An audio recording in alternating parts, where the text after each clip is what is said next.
and welcome to the Fiber Tales podcast. My name is Lærke, and this is a podcast all about knitting, about knitwear design, and about my life in general, and whatever I feel like sharing in this little space. I am coming to you from the southern part of Fyn in Denmark, where I live with my partner and our two small children.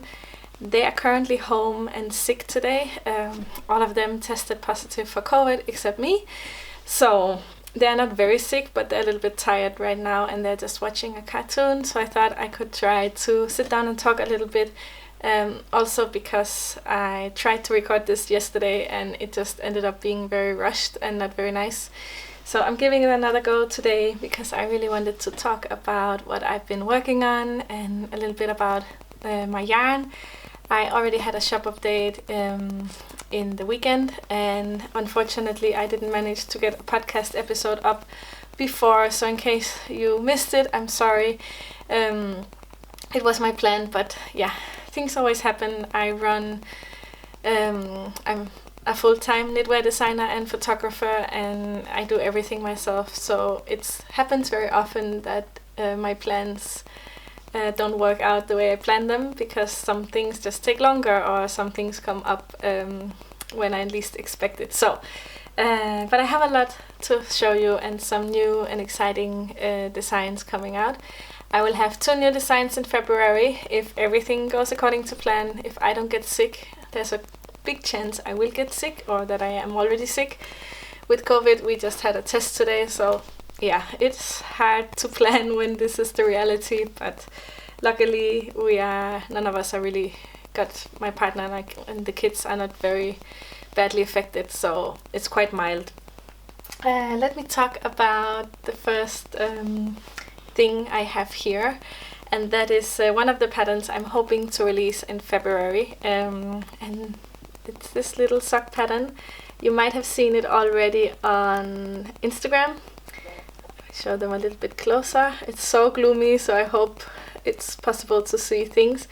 It's this little sock pattern. They have this flower motif on top, which is a mix between knitting and embroidery. They have an eye of partridge heel. Maybe if I turn it this way you can see it a little bit better, and a heel flap and gusset and a rounded toe. So this pattern is called the vår socks, and vår is an old word for spring, I think, in Danish, or at least maybe a more poetic word, because normally we use the word forår, but vår is it also means spring. So I thought it was very fitting, and I can't wait to wear these in the spring. I am still working on my second sock. The good thing about sock patterns is you can write down the pattern after the first one and just repeat everything one more time. I always work my socks on 9-inch circulars. These are Chiaogus, and it's a 2.25. And yeah, I have a little stitch marker here. I don't know if you can see it very well.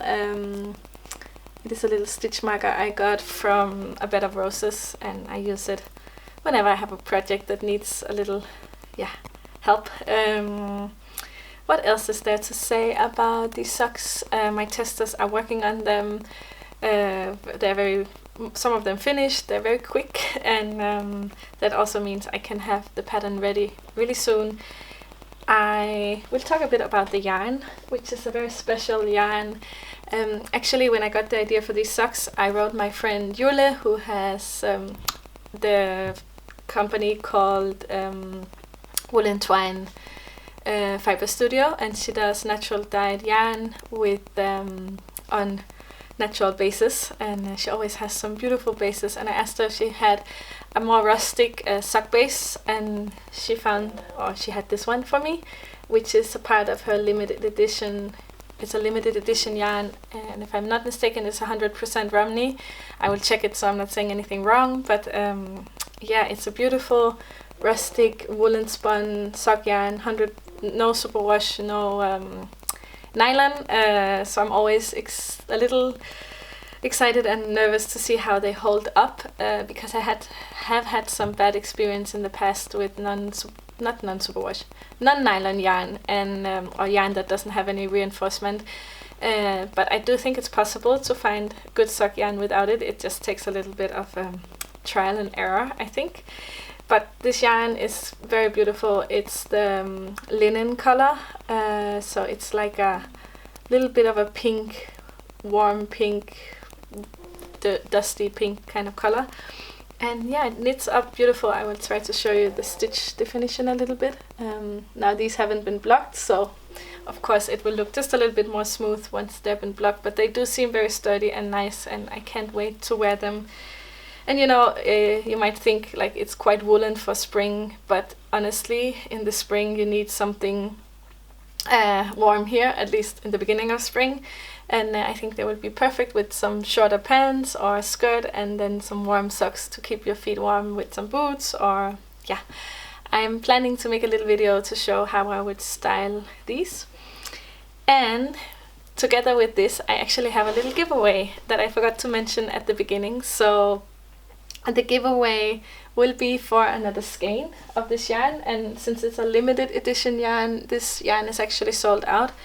And this is the skein I have because Jules sent me 2 skeins, and this one is a very beautiful, cool, lilac-y tone, and it's called, I don't know if you can see anything, oh there we go, it's called Shell. And yeah, it's a fingering weight. You can use it for socks or mitts. It would be beautiful for mitts, or you can use it for yeah, I think anything requiring a fingering, but a quite sturdy and a little bit toothy fingering. And just want to show you her label because I absolutely love her label. Yeah, so this yarn is up for, yeah, you can win it if all you have to do is oh, and I forgot to say sorry, I'm all over the place, but I forgot to say that you also have to have the chance to win the pattern. So together with this one you will win the pattern, but you don't have to make the socks once the pattern is out. I mean, yeah, so to win the skein and the pattern, all you have to do is comment below this video. Be sure to be a follower of me and of Jules. She also has a podcast, and it's called Woolen Twine Podcast, I think. I will have to check because I can't remember, but she's always Woolen Twine everywhere. And yeah, you can win by following her and I, and put a comment below on my video where you tell what you would like to make with the skein if you want it. And on her video I would like for you to let me know what version of the socks you would make, because actually there will be 2 versions in the pattern. There is the long version, that is the one I'm making, and as you can see, I mean long with a long cuff, and Jules is right now knitting on the more spring-like version, that's a short cuff version or like an ankle sock.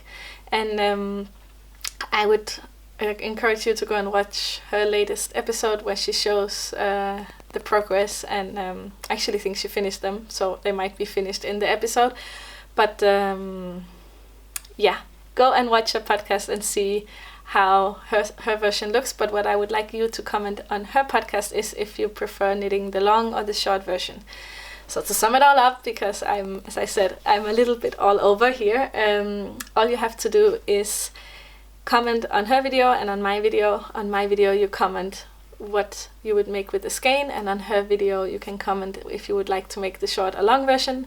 And also follow both of us on our YouTube channels, and I will have the skein and the pattern ready to go. And the giveaway ends in a week from now, so yeah, whenever I put up this video, because I don't know when I will have time to edit, it will be a week from the upload date, so you can always see the date below the video. And I will put all the info below as well in the info box. You can always find show notes and information below. I try to write it whenever I have time and I can manage, so it's easier for you if you watch this podcast and you can't understand my English pronunciation or some words just yeah, I had to understand. It's totally cool. I know English is not my first language, so I don't mind if you have difficulty, but it's always easier if I can just write it below and don't have to answer in the comments. Okay, so yes, that was the pattern, and it will hopefully be out soon. I have another pattern, but I have to go get it because I forgot to put it here. So just 1 second. The other pattern I have that hopefully will be out in February is this big cozy sweater, and I think I have shown it before, but it's been a little while. My testers have finished. It's a Plötulopi sweater, so I held the yarn double, so it's extra cozy and squishy, and it just has this very simple Loppe pattern all over the sweater. But what is special about this one is it's worked in a contiguous manner, so you work everything at the same time. Sorry, I can hear the kids. No, I think things are okay. And it has a very interesting shoulder construction, so everything is just knit at once, top down, and it sits really well on the shoulders, and then it's quite oversized on the rest of the body. So it's not like an oversized drop down sweater, it is fitted on the shoulders. Anyways, I really love the sweater, and my testers, as I said, have finished or almost finished, and I'm just there were a few issues that came up during the testing, as it does happen sometimes, and since the person who helped me grade the pattern, she is currently on maternity leave, I had to find someone else, and it's been such a struggle for me to find the right person, and I think I finally found someone who can help me with my patterns and to get them out there, and I found a new person who can help me fix these issues. So once they're fixed and we are happy with them, then I can release the pattern. I just need to take pictures both of this one and the Vore socks. And this is the Loppe sweater, I don't know if I said so, but Loppe is this little stitch. So yeah, I hope it will all work out, and I will have 2 patterns out in February. That would be a lot of fun, since it's been a while since I released a pattern.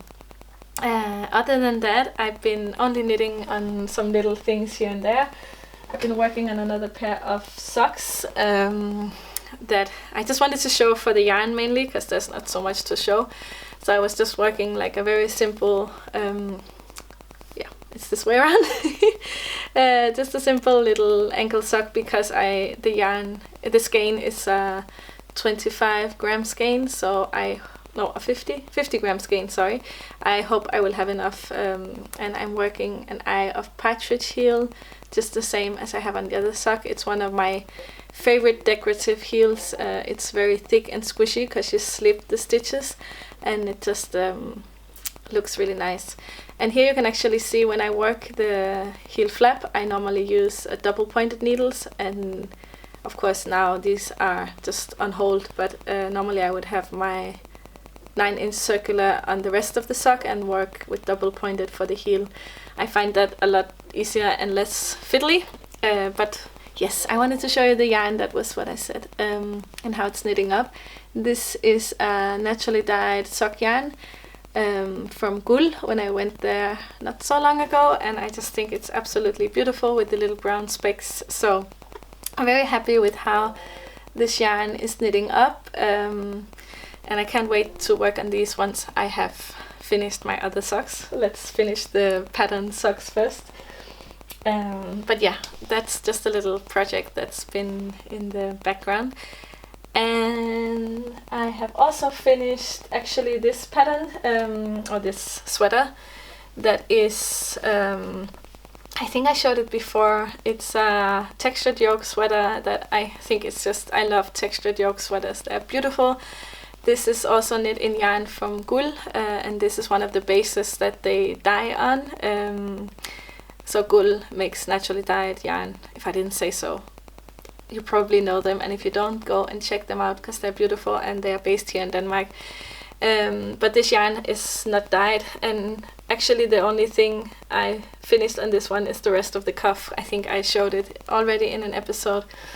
So hopefully this one is the next one going into testing quite soon. It has been graded and it's actually ready for testing, but since I have 2 other things in testing, I'm trying to space them out a little bit so it doesn't get too overwhelming. But in case you're interested, keep an eye out for my Instagram. I always announce when I have a testing call on Instagram, and I will need testers for as many sizes as I can get tested. Yeah. I think that's it. Oh no, I have one more thing, which is a little cute thing that I actually knit for my photography business, because I sometimes need some cute bonnets and stuff for taking pictures of little children. Oh, it's getting really dark. Let's see if I can lighten up things. So I knit a little freestyle bonnet. It's just very simple, but it has a very cute little bit frilly lace pattern here that I got from the Japanese stitching Bible book. I can't remember what it's called, but you can see it has a bit of a lace and it's quite cute. And I just need to finish it up with an I-cord tie at the bottom, so once that's done it will look really sweet. And the yarn I used is I have it here somewhere. I used leftover yarn I have from when I made my Loppe socks. So it's this yarn that is a hand-dyed yarn from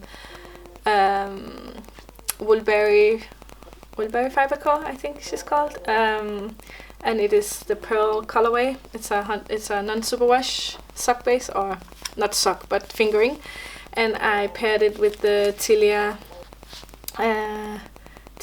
from Filcolana, and this is the color, I think it's called Latte, but I'm not sure. And it's just these two together made quite a nice little fuzzy bonnet. And I know you're not supposed to use mohair with kids because I think they can inhale the fibers or something, but since it's just for taking pictures and they only wear it for a short amount of time, I think we're good with that one. If you think it's sweet, if you like this kind of patterns, I could maybe try to write it up. I have not been so good with writing children's patterns in the past, but in case, if you think it's something you would like to knit, let me know and I will consider it if I should make a little pattern, because they're just really quick and fun to make. And it's always nice to make something cute and sweet and that doesn't take forever, because garments can be a little bit of a struggle sometimes. I will say, however, the Loppe sweater is actually one of those really quick sweaters to knit, because it's knit on bigger needles and it's quite easy to work on. So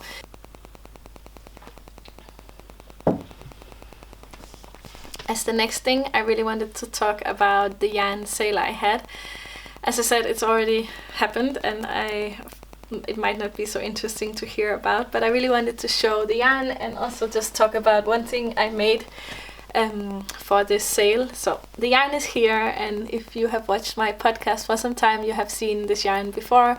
It is the charcoal colorway that is very dark with some lighter gray, like specks almost, and this is the medium gray that is these two colors mimic quite well the colors of the Gotland sheep, and it is spun from my parents' Gotland sheep, and they have this gray from all charcoal to a lighter gray colors. So I always separate the yarn, the fleece, into two piles and then have two different colors made.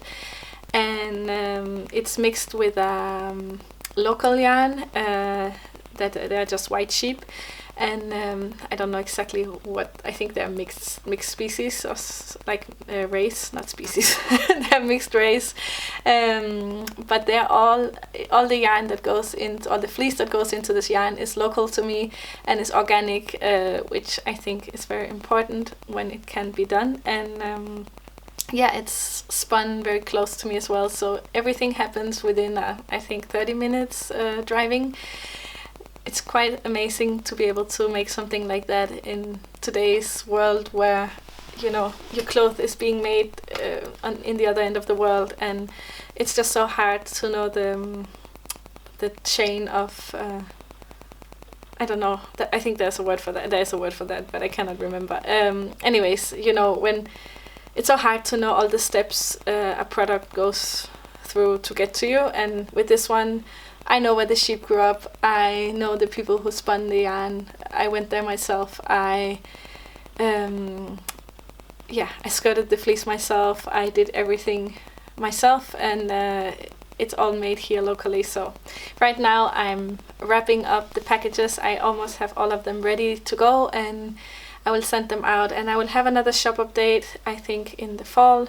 At least that's what I was told by the mill, so I don't know exactly if it will be in the fall, but I hope, because they've been quite busy. They've been getting quite big and popular lately, so it's really great for them, but it means things are just a bit more slow. for me to have the yarn spun, or the fleece spun into yarn. Wow, I don't know why I keep calling it yarn, but it's yeah.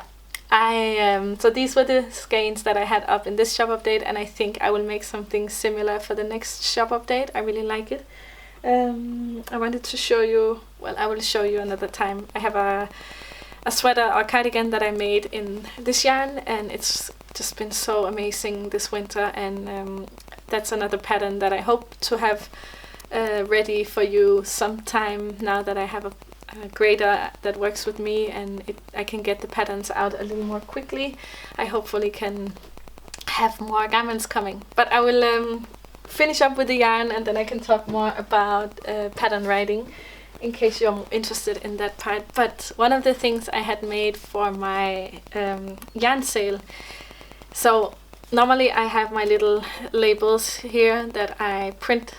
I made the stamp myself, and I hand print them for each label. So these are labels that have not yet been, I put a little sticker on the back with the information, and I just really wanted to have something more, an extra that I could send out with my parcels, because I think receiving a parcel is something so special that I just wanted to make it even, to have something more when you get the parcel. So I have been looking for quite some time to make some postcards, and I finally had them made.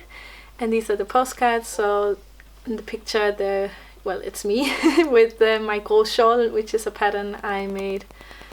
Oh, I can't remember, but this picture is from the summer. And on the back, I have again my little stamped logo thingy, and a little bit of history behind the brand, or explanation of who am I and what do I do and what are my values. So I think it's really nice, and it's printed on a recycled paper, so there are a little bit of, it's probably hard to tell, but maybe you can see there are some specks of material in here. Beautiful paper, and I had it printed at also not local, but a Danish printing service, and it's just really nice and special to have something you can send out to people. So it was a lot of fun to make, and right now I'm wrapping up the packages and really enjoying the process. And it's just something really nice to do on a rainy day like today. And also, since we are home and cannot go anywhere, it's nice that I can have some time just wrapping packages and working from the house. I think that was it for everything I can talk about currently, but I wanted to talk a little bit about my plans for the new year, and also about this whole process of working with not a designer, but a grader and a tech editor that helps me with the numbers. So I hope to have more patterns out. This year has been a little bit of a learning curve of trying to find a balance between working as a photographer, which I do mainly in the summer and the spring and the fall, well, the warmer months of the year, because I only shoot outside, and also working with my knitwear design, and keeping these two passions of mine working side by side, and not abandoning one or spending more time on one or the other. And I normally work more on knitting in the colder months. But one of the reasons why it's been a bit more slow with my patterns this last year is I really discovered I don't enjoy the whole part. I don't enjoy the mathematical part of writing patterns, if you can say so. I really love designing patterns, getting the idea, knitting the garment and figuring out all the little details. But then, of course, you have to grade the pattern to several sizes, and that's when I always get stuck. First of all, grading it, I'm just not good with numbers in that way. It's not something I enjoy. And second of all, once the testing starts, whenever my testers have questions for me about math and technical stuff, I feel it's too overwhelming. I can't imagine how it works in different sizes, and it's just been holding me back a little bit, and I just been feeling a little hesitant to release patterns or to put out patterns. So it's something I've been trying for quite some time now, to find the right person to work with, and I tried working with different people, and for different reasons it didn't work out. And now I think I finally found someone who can help me. So I'm really happy that I have a person who can help me do the parts of pattern writing that I don't enjoy. I really enjoy writing the pattern, like with words, explaining what you have to do. I enjoy making little videos to show you techniques. I love putting up the pattern in InDesign afterwards and making it look all nice aesthetically and taking beautiful pictures. But there are just some parts I didn't enjoy, and that was holding me back from releasing, well, not shawls and socks and stuff I don't feel are that intimidating, but garments definitely are. Yeah, I just lose steam on them if the process has to be so, there's so many steps in writing a pattern, especially if you think about a pattern, then it can sometimes be half a year from when you get the idea. You have to find the yarn and make the sample, write down the pattern, get it tag edited, get it graded, and you need to give your graded too and tested. You need to give your testers a lot of time to finish the garment, because I make the size small and it can be quite quick, but the bigger the garments you have tested, the longer time your testers need. And I want it to be fair. I want them to have time to have 2 days that they cannot work on the garment, right? So it's just a really long process, and of course once it's done, I need to, if there are any problems, then we need to address the problems. And I just always felt very overwhelming for me if something went wrong during that process. So right now I think I'm at a good place, and I hope I can manage to have more garments out, because I really do enjoy designing garments, and I often have ideas for garments, so I really want to make more garments and to just enjoy the process more. So that's really one of the things I look forward to in 2022. I will continue to make my yarn, and I have some different ideas for some designs. I think you will see more of this little stitch, the mix between embroidery and knitting.